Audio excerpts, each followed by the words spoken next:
আসসালামু আলাইকুম। আশা রাখি আপনারা সকলেই ভালো আছেন। আমি নূর আলম। আপনাদের সকলকে জানাই সাদর সম্ভাষণ এবং লাল গোলাপের শুভেচ্ছা।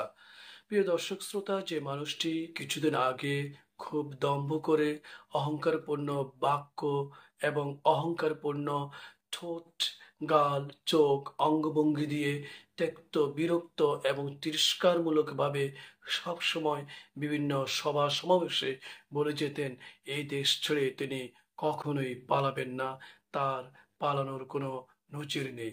অথচ সেই মানুষটি মাত্র ৪৫ বা ৪১ মিনিটের সিদ্ধান্তে নিজের দাম্ভিকতাকে খবর দিয়ে নিজেকে নিরাপত্তার জন্য, নিজের জীবনকে বিপদমুক্ত করার জন্য আশ্রয়ের উদ্দেশ্যে দেশ ছেড়ে পালিয়ে যান।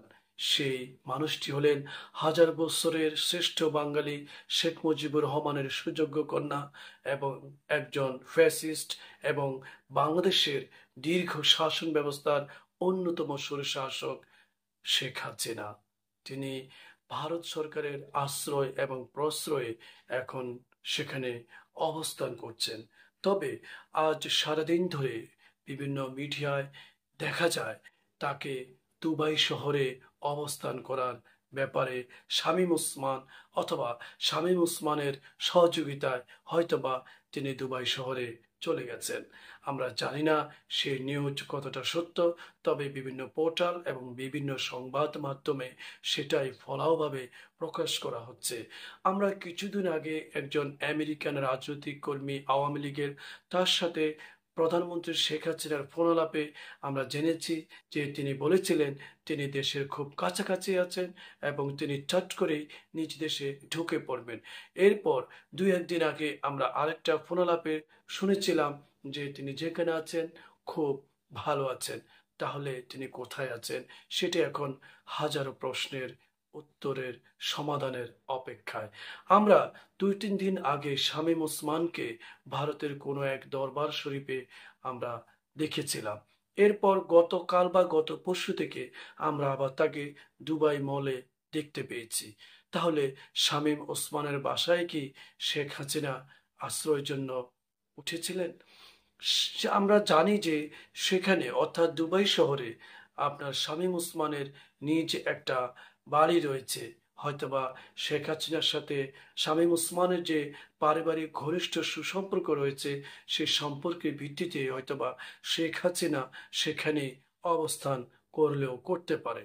তবে একটা জিনিস আপনারা সকলেই জানেন যে শেখ হাসিনা তার দীর্ঘ শাসনামলে শুধুমাত্র দুটি দেশের সাথে ঘনিষ্ঠ সুসম্পর্ক বজায় রেখেছিলেন।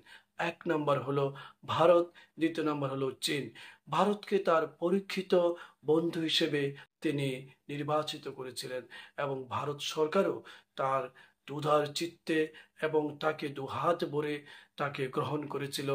প্রতিশ্রুত নিরাপদ আশ্রয়ে তাকে সেখানে কংগ্রেস এবং বিজেপির সমর্থনে তাদের সেখানে আশ্রয় প্রদান করেছিল এবং শেখ হাসিনা মূলত সেখানেই নিরাপদেই ছিলেন। ভারত সরকার এবং শেখ হাসিনা নিজেই বিভিন্ন দেশের সাথে যোগাযোগ রক্ষা করে আসছিলেন কিভাবে একটি নিরাপদ আশ্রয় খুঁজে বের করা যায়। যে মানুষটি নিজের দেশ ছেড়ে পালাবেন না বলে দাম্ভিকতার সহিত কথা বলেছিলেন, আজ সেই মানুষ একটি দেশে আশ্রয়ের জন্য কতই না ধর্ণা দিয়েছিলেন। আসলে শেখ হাসিনা তার শাসন আমলে বাইরের কোনো রাষ্ট্রের সাথে তেমন গভীর সুসম্পর্ক গড়ে তোলেনি উইদাউট ভারত অ্যান্ড চীন।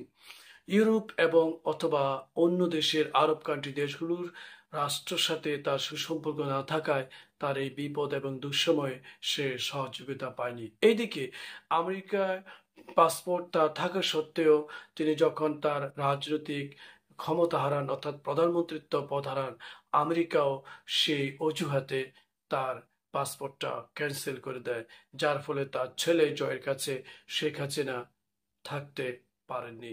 এখন শামীম ওসমানের সাথে যদি তিনি দুবাইতে অবস্থান করে থাকেন, তাহলে এটি হতে পারে তার দ্বিতীয় আশ্রয়স্থল।